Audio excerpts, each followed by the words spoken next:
कुछ स्वादिष्ट है बनाना तो playrecipes.com पे जरूर है आना। कोमल अपने माता पिता के साथ गंगापुर गांव में रहती थी। वो बहुत ही शांत स्वभाव की थी। वो सभी लोगों की मदद भी किया करती थी। कोमल अपने माँ बाप की बहुत सेवा करती थी और उन्हें खुश रखती थी। वो कुछ ना कुछ काम करके अपना दिन का गुजारा कर ही लेती और इसी वजह से गांव वालों के मन में उसने एक अलग ही जगह बना ली थी। अब पूरे भारत देश में कोरोना नाम की भयंकर महामारी छा गई थी। सारे शहरों तथा गांवों में भी कोरोना के पेशेंट मिल रहे थे। सारे गांव वाले बहुत डर गए थे। एक दिन राशन की एक दुकान पर कोमल राशन लेने गई थी। उसने देखा कि बहुत सारे लोग एक दूसरे से दूर खड़े हैं, मगर उनके चेहरे पर मास्क नहीं था। ये देखकर वो सोच में पड़ गई। इन लोगों के पास पहनने के लिए मास्क भी नहीं है क्या? सभी लोगों के काम भी अब बंद हो गए थे और सब लोग अपने अपने घर में ही थे। उनके पास कोई भी काम धंधा नहीं था। ये सब देखकर कोमल सोच में पड़ गई थी। कोमल हमेशा आजू बाजू में क्या हो रहा है इस सब का ज्ञान रखती थी। अगली सुबह जल्दी उठकर कोमल अपनी माँ की सिलाई की मशीन पर कॉटन के कपड़े से कुछ बनाने लगती है। अरे बेटा, सुबह सुबह क्या कर रही हो? अरे माँ, मास्क बनाकर देख रही हूँ। देखो कैसा है। पहला मास्क तुम्हारे लिए, लगा कर देखो। अरे हाँ, ऐसा ही होता है टीवी में। अरे माँ, मैं सोच रही हूँ कि ऐसे ही मास्क बनाकर बेचूं तो लोगों के काम भी आएंगे और मैं इससे कुछ पैसे भी कमा सकूंगी। अरे ये तो अच्छी बात है कोमल, तुम मन लगाकर मास्क बनाओ। ये कहकर माँ घर में चली जाती है और कोमल मास्क बनाने लगती है। देखते ही देखते कोमल ने दिन भर में 50 मास्क बना लिए और एक बैग में उन्हें भरकर वो बाजार जाकर बेचने लगी। उसके बनाए हुए मास्क सभी को बहुत पसंद आए। उसने सारे मास्क कम दाम में ही बेच डाले। अब ऐसे ही कोमल हर रोज मास्क बनाती और बाजार जाकर बेचा करती थी। ये सब देखकर उसकी पड़ोसी राधा बहुत जल रही थी। अब वो भी मास्क बनाने लगी, लेकिन उसके मास्क कोई नहीं खरीदता था क्योंकि वो बहुत महंगे थे। अब राधा कोमल से बहुत जलने लगी और एक दिन रात को चुपके से जाकर उसने कोमल के बनाए हुए मास्क पर कुछ कलर डाल दिया और सुबह मजा देखने के लिए आंगन में आकर खड़ी हो गई। कोमल सुबह उठकर बहुत प्रसन्न थी, लेकिन जैसे ही उसने मास्क देखे वो रोने लगी और अपने माँ से कहा, माँ, ये कैसे हुआ? मेरे पूरे मास्क खराब हो गए। बेटी, चिंता मत करो, ये जरूर किसी की चाल है। तुम और मास्क बनाओ और बाजार जाके बेच आओ। कोमल अपना रोना बंद करके मास्क बनाने बैठ जाती है। ये देखकर राधा को बहुत गुस्सा आता है और वो अपने घर में चली जाती है। ये सब कोमल देख लेती है और समझ जाती है कि ये सब राधा की करामत है। कोमल वापस अपने मास्क बनाने में मग्न हो जाती है और किसी का द्वेष नहीं करती। कोमल का यही स्वभाव उसे तरक्की की तरफ ले जाता है। अब वो बहुत सारे मास्क बनाकर बेचने लगी। उसके पास मास्क के ऑर्डर्स अब शहरों में से आने लगे। उसने अपने साथ 5 औरतों को लेकर अपना छोटा सा व्यापार शुरू कर दिया और शहरों से बड़े बड़े ऑर्डर लेने लगी। अब लोग कोमल को बड़ी इज्जत देने लगे और वो गांव में मास्क वाली कोमल के नाम से जानने लगी थी। इस कहानी से हमें ये सीख मिलती है कि अपनी कोशिश कभी नहीं छोड़नी चाहिए। मेहनत का फल मीठा ही होता है। कानपुर नाम के शहर में बिकरू गांव में एक गुंडा रहता था। उसका नाम था विकास दुबे। उस पर 60 पुलिस केस दर्ज थे। उसी शहर के पुलिस स्टेशन में विनय सिंह नाम के एक पुलिस इंस्पेक्टर थे जो बहुत ही होनहार और ईमानदार थे।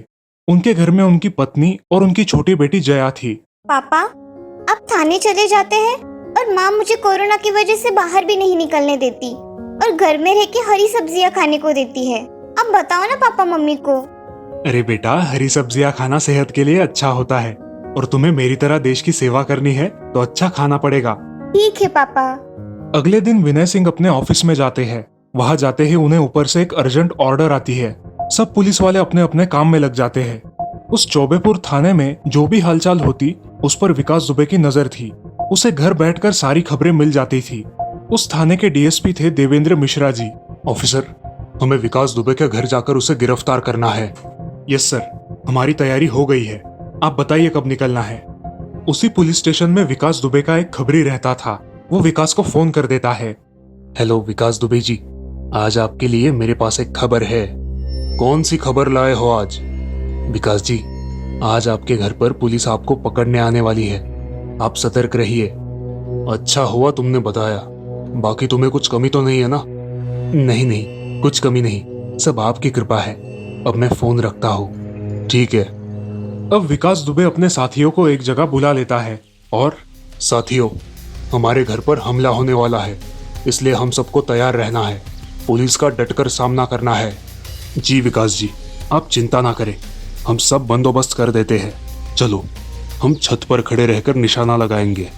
दुबे के कुछ साथी बाहर जाकर रास्ते पर जेसीबी लगा देते हैं ताकि पुलिस की फौज अंदर ना आ सके, और बाकी के साथी छत पर जाकर तैयार खड़े रहते हैं।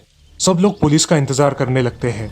कुछ देर बाद पुलिस विकास के घर के पास आती है, लेकिन रास्ता जेसीबी से बंद देखकर दूसरे रास्ते से जाने के बारे में सोचते हैं। चलो, उस रास्ते से जाते हैं। सर, कोई धोखा तो नहीं हो रहा है ना हमारे साथ? उस विकास दुबे को पकड़ना है तो हमें मरने से नहीं डरना चाहिए। चलो, हम उनका डटकर सामना करेंगे। जी सर, चलिए। अब सारी पुलिस फोर्स दूसरे रास्ते से विकास दुबे के घर पहुंचती है। वहां पहुंचते ही उनकी जीप पर ऊपर से गोलियों की फायरिंग शुरू हो जाती है। उस फायरिंग में 8 पुलिस कर्मचारी और डीएसपी मिश्रा शहीद हो जाते हैं। उस जगह सन्नाटा छा जाता है। अब पुलिस की दूसरी फोर्स रास्ते पर तैनात रहती है, लेकिन रास्ते में जेसीबी होने के कारण वो घर तक पहुंच नहीं पाते। घर तक जाने में देर होने के कारण लगभग 7 पुलिस कर्मचारी बहुत बुरी तरह से घायल हो जाते हैं। जख्मी पुलिस वालों को अस्पताल में भर्ती किया जाता है। शातिर विकास दुबे वहां से एक साइकिल लेकर भाग जाता है। अब सारे देशवासियों के मन में क्रोध की भावना उमड़ पड़ती है। सब लोग चाहते हैं कि विकास दुबे को कड़ी से कड़ी सजा मिल जाए। पुलिस अपनी कार्यवाही बड़ी सख्त कर देती है और सब जगह अपना बंदोबस्त कर देती है। कानपुर की पुलिस मध्य प्रदेश की पुलिस को भी इत्तला कर देती है और सारे पुलिस स्टेशनों में उसकी फोटो सेंड कर देते हैं। जगह जगह पर पुलिस तैनात हो जाती है और लोगों में भी जागरूकता फैलाई जाती है। पुलिस प्रशासन विकास दुबे को पकड़ने वाले को 5 लाख रुपए का इनाम रखती है। पूरे भारत में ये खबर हवा की तरह फैल जाती है। पुलिस अफसरों की नई टीम विनय सिंह और डीएसपी मिश्रा के घर वालों को तथा शहीद हुए सारे पुलिस कर्मचारियों के परिवार को आश्वासन देती है, विकास दुबे को जल्द से जल्द पकड़ लिया जाएगा। हम हमारी तरफ से पूरी कोशिश कर रहे हैं, आप चिंता ना करें। अंकल, मैं बड़ी होकर अपने पापा की तरह बनूंगी और विकास दुबे जैसे लोगों को कड़ी से कड़ी सजा दूंगी। हाँ बेटी, तुम बेशक पुलिस अफसर बनोगी। सारे लोग वीर शहीद पुलिस वालों को श्रद्धांजलि देते हैं। इधर विकास इस गांव से उस गांव में जाते ही रहता है। वो किसी राह चलते बाइक सवार की मदद लेकर दिल्ली जाने के लिए निकलता है। उसके करीबी रिश्तेदार उसकी मदद कर रहे थे। उनकी मदद से वो दिल्ली पहुंच गया, मगर वहां जाते ही उसे पुलिस तैनात दिखाई दी और वो उसी रास्ते से फरीदाबाद वाले रास्ते पर निकल पड़ा। फरीदाबाद जाकर उसने एटीएम से कुछ पैसे निकाले। उन पैसों से उसने मोबाइल और कुछ जरूरत की चीजें खरीदी। साथ में एक अखबार भी खरीद लिया। अखबार से उसे पता चला कि उसके रिश्तेदारों को पुलिस ने मार दिया है। अब वो बहुत डर गया। लगता है ये लोग मेरा भी एनकाउंटर कर देंगे। मुझे यहाँ से निकलकर मध्य प्रदेश जाना चाहिए, पुलिस मुझे वहां नहीं ढूंढ पाएगी। अब विकास गुप्त रास्तों से मध्य प्रदेश चला जाता है। वहां जाकर उसे पता चलता है कि वहां भी पुलिसों का सख्त पहरा है। अगर मैं उज्जैन के महाकालेश्वर मंदिर में जाकर छुप जाऊं तो मुझ पर कोई शक नहीं करेगा। यूपी पुलिस अब एमपी पुलिस को इत्तला कर देती है और एमपी पुलिस भी अब बहुत सतर्कता से काम करने लगती है। एक दिन मंदिर में पूजा होने के बाद प्रसाद लेने के लिए लोग लाइन में खड़े होते हैं। उसी लाइन में विकास दुबे भी होता है। तभी मंदिर के एक सुरक्षा कर्मी की नजर विकास दुबे पर पड़ती है और वो उसे पहचान लेता है। वो तुरंत पुलिस को फोन करता है। आखिर पुलिस वहां आकर विकास दुबे को पकड़ लेती है। एमपी पुलिस विकास दुबे को उत्तर प्रदेश की पुलिस को सौंपने जा रही थी और रास्ते में जाते जाते उनकी गाड़ी का एक्सीडेंट हो गया। एक्सीडेंट में कुछ पुलिस कर्मचारी घायल हो गए और उस मौके का फायदा उठाकर विकास दुबे भागने लगा और पुलिस ने उसे गोली मारकर उसका एनकाउंटर कर दिया। सारे देशवासियों को यह खबर सुनकर खुशी हो गई और एक तरफ गम भी था कि हमारे देश के होनहार सेवक बेवजह मारे गए थे, मगर आज उन शहीद पुलिस वालों को सच में श्रद्धांजलि मिली थी।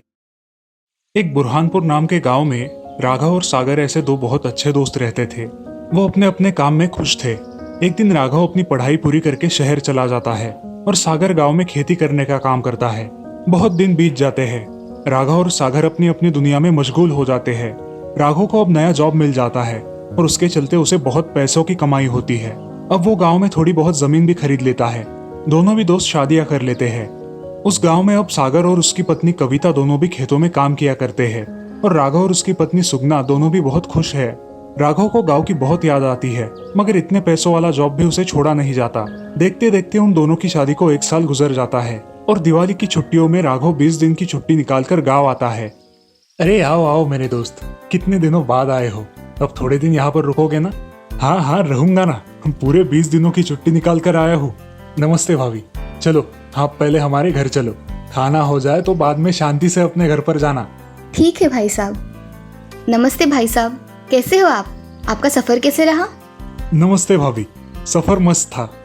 ऐसा कह के वो अंदर चली जाती है और कविता राघव और सागर के लिए पानी लेकर आती है। अरे भाग्यवान, अब क्या पानी से ही पेट भरोगी? चलो खाना परोसो, जोर से भूख लगी है। हाँ हाँ, उन्हें हाथ मुंह तो धोने दो, तब तक मैं खाना परोस देती हूँ। अब कविता खाना परोस देती है। सब खुशी खुशी खाना खत्म कर देते हैं। भाभी, खाना बहुत ही लाजवाब बनाया था।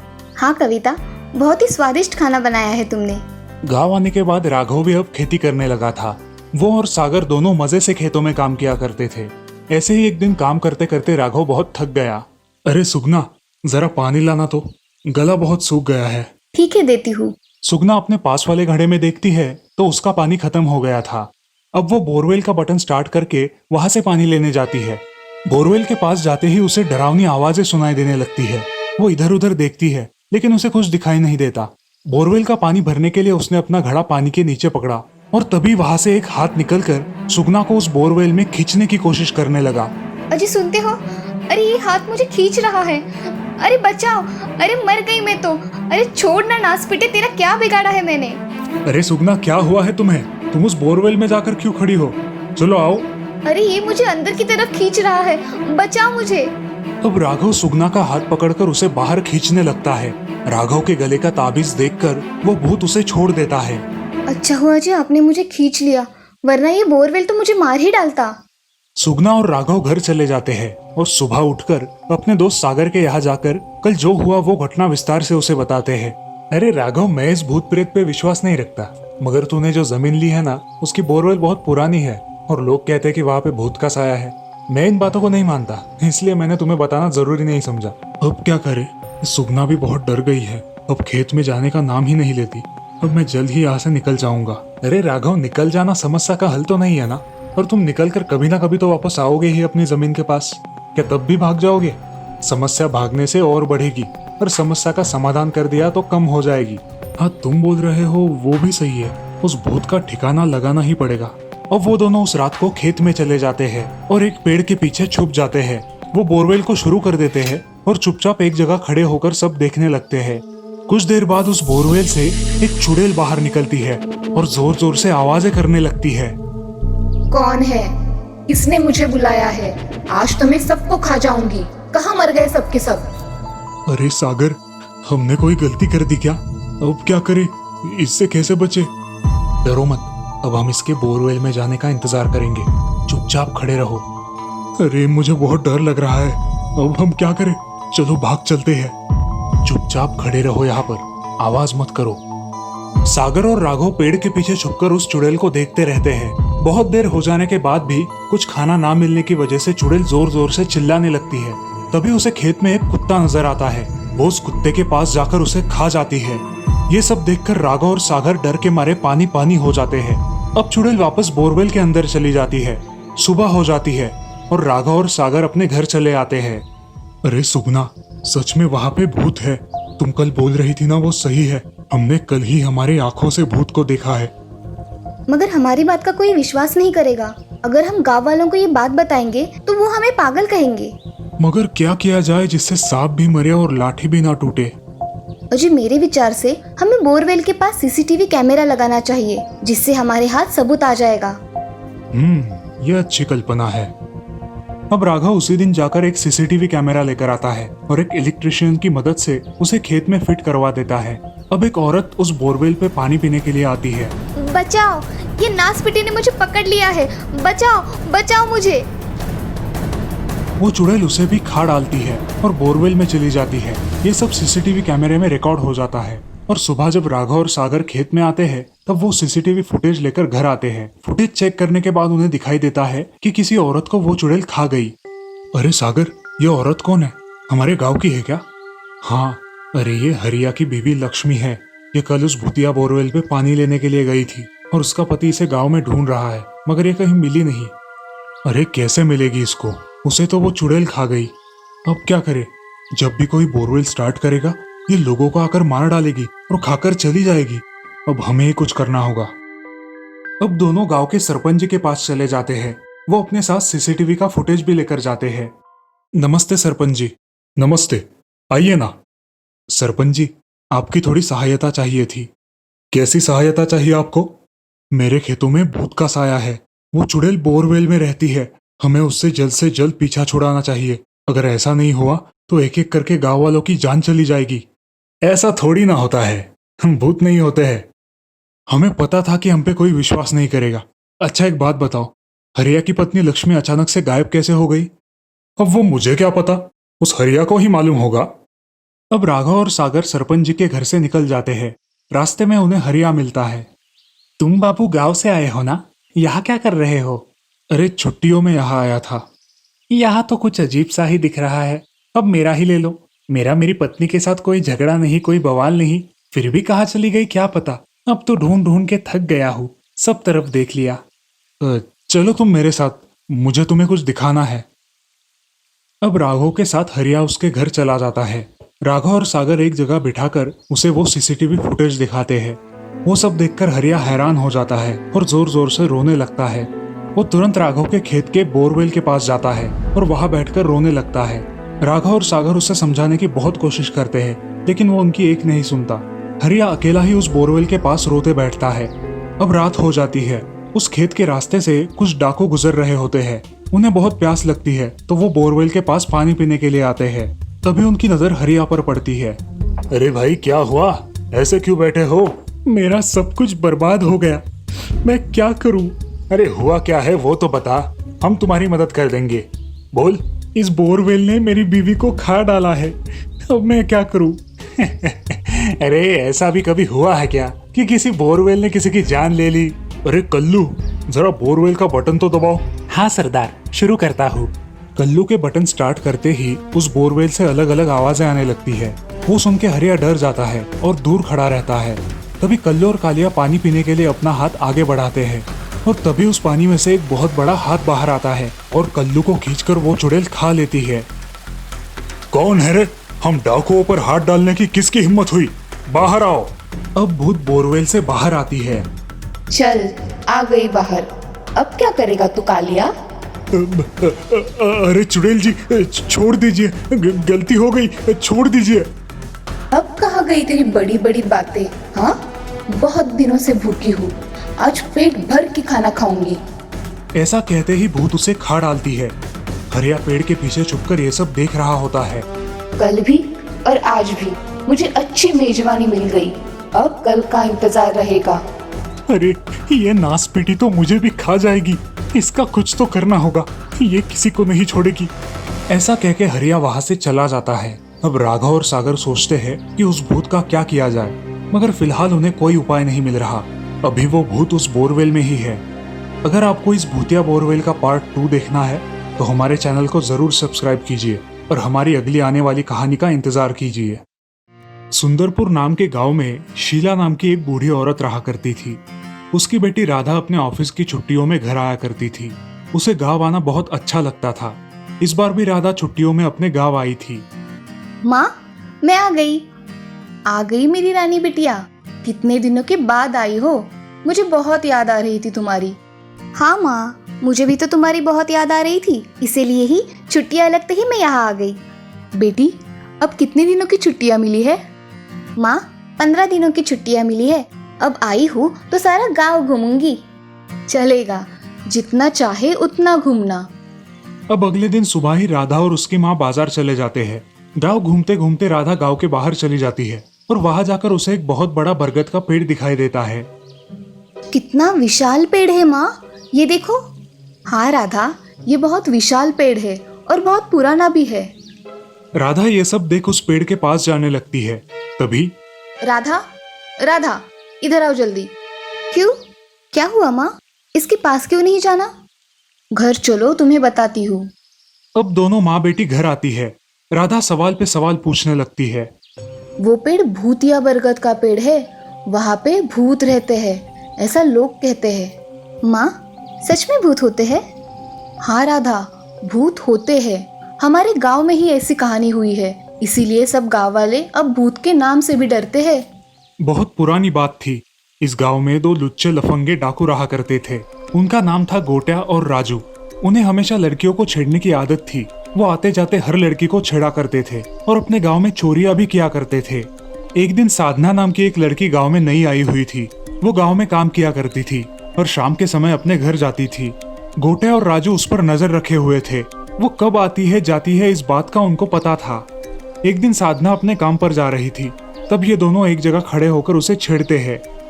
कहाँ चली जाने मन, जरा हमसे तो मिलती जाओ। वो उन दोनों को देख अनदेखा कर देती है और अपने काम पर निकल जाती है। क्या रे राजू, ये लड़की तो हमें भाव ही नहीं देती, इसे कैसे फंसाए? अरे फंसेंगी, चिंता मत करो। ऐसा बोलकर वो चले जाते हैं। कुछ दिनों तक ये दोनों उसे बहुत तंग करते हैं। अब वो बहुत परेशान हो जाती है। एक दिन रात के समय साधना को काम से आने में देर हो जाती है और उसे ये दोनों गुंडे रास्ते में ही पकड़ लेते हैं और उससे हाथापाई करते हैं। छोड़ो मुझे, बचाओ बचाओ, कोई है, मुझे इन बदमाशों से बचाओ। कोई नहीं आएगा रानी यहाँ पर, अब तुम हो और हम हैं। अब चुपचाप खुद को हमारे हवाले कर दो। वो तीनों जहाँ खड़े थे वहाँ एक बरगद का पेड़ था जो ये सब सुन रहा था। साधना अब बूटा के कमर से चाकू निकालकर खुद को मार डालती है। ये देखकर दोनों बहुत डर जाते हैं और वहां से भागने की कोशिश करते हैं। साधना जोर से जमीन पर गिर पड़ती है। उस बरगद के पेड़ की आत्मा साधना के मृत शरीर में चली जाती है। उसकी आवाज बहुत डरावनी हो जाती है और उसकी आंखें लाल हो जाती है। अब वो दोनों चोरों का पीछा करती है और एक ही झटके में उनकी गर्दन पकड़कर उन्हें मार डालती है। अब वो गांव के बाहर जाकर खड़ी हो जाती है और गांव में प्रवेश करके जोर जोर से गुर्राने लगती है। मैं इस गांव के किसी को नहीं छोड़ूंगी। मुझे मारा है ना, अब मैं किसी को नहीं छोड़ूंगी। ये देख सारे रास्ते से आने जाने वाले लोग डर जाते हैं। सब इधर उधर भागने लगते हैं। जो भी उसके शिकंज में आता है वो उसे मार डालती है। अब साधना का भूत रात को भी गांव में घूमने लगा। लोगों का बाहर निकलना भी मुश्किल हो गया। अब डर के मारे वे बाहर भी नहीं निकलते थे। ऐसे ही एक दिन दो दोस्त बातें कर रहे थे। अरे माधव, ये भूत हम सब गांव वालों को मार डालेगी। जब तक ये जिंदा है तब तक हम सुरक्षित नहीं है। कब मौत का बुलावा आ जाए क्या पता। हाँ हरिया, सही कह रहे हो। इस भूत ने तो हमारा जीना ही मुश्किल कर दिया है भाई। चलो ऐसा करते हैं कि हम कुछ लोग मिलके सरपंच जी के पास जाकर अपनी कहानी सुनाते हैं, शायद कुछ हल निकल आए। ऐसा कहते हो तो चलो फिर। अब हरिया, माधव और गांव के अन्य लोग मिलकर सरपंच जी के घर चले जाते हैं। अब सरपंच जी भी इस विषय के बारे में सोचते हैं। क्या करे सरपंच जी, कोई रास्ता ही नजर नहीं आता है। इस भूत को हमें इस गांव से भगाना ही होगा। हाँ, आपकी सारी बात सच है, मगर हमें अब जोश से नहीं होश से काम लेना होगा। इसलिए जो भी निर्णय होगा वो सोच विचार के बाद ही होगा। सरपंच जी, क्या तब तक हाथ पर हाथ धरे बैठे रहे या खुद के मरने का इंतजार करे?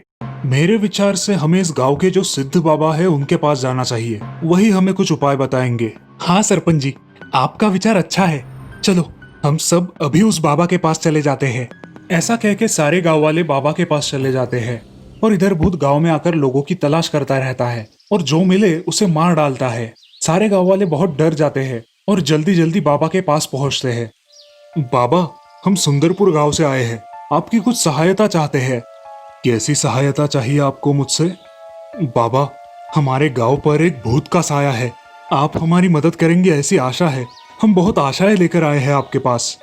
बाबा आंखें बंद कर लेते हैं और ध्यान में लीन हो जाते हैं। कुछ देर बाद बाबा अपनी आंखें खोलते हैं। वो एक बरगद के पेड़ की आत्मा है जो साधना नाम के लड़की के शरीर में प्रवेश कर चुकी है और अब वो सबसे बदला लेना चाहती है। अब हम क्या करें बाबा? कल ही हमें उस लड़की को मारना होगा वरना अनर्थ हो जाएगा। बाबा, मगर किसी की बलि चढ़ाना ठीक नहीं है। बहुत लोग मरने से अच्छा है कि एक मर जाए और बाकी सब जीवित रहे। अब सारे लोग बाबा की बात पर विश्वास रखते हैं। कल उसे शाम के समय गांव के बाहर का जो बरगद का पेड़ है उसके पास लेकर आना है। मैं तुम सबको वही मिलता हूँ। ये लो, सारे लोग ये सुरक्षा कवच पहन लो। ये धागा आपकी रक्षा करेगा और हमारा काम हो जाएगा। हाँ बाबा, आप जैसा बोल रहे हो वैसा ही होगा।